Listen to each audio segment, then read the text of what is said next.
Realme is apparently working on the GT6, and this phone has just been certified by the FCC, signifying it will most likely launch internationally. The certification tells us it will come with a 5500 mAh battery, which may support 100W or 150W charging. It will come with a 6.74-inch OLED screen that offers a 1.5K resolution with a 144Hz refresh rate.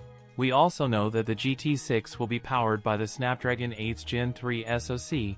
The phone will run Android 14 with Realme UI 5.0 out of the box. Recent reports have revealed that the Realme phones with RMX3820 and RMX3820 are the two variants of the Realme GT Neo6 and Realme GT Neo6 Pro. Realme GT Neo6 come with triple camera setup. It is equipped with a 50-megapixel Sony IMX890 primary camera with OIS support plus 8-megapixel plus 2-megapixel, and a 16-megapixel front-facing camera.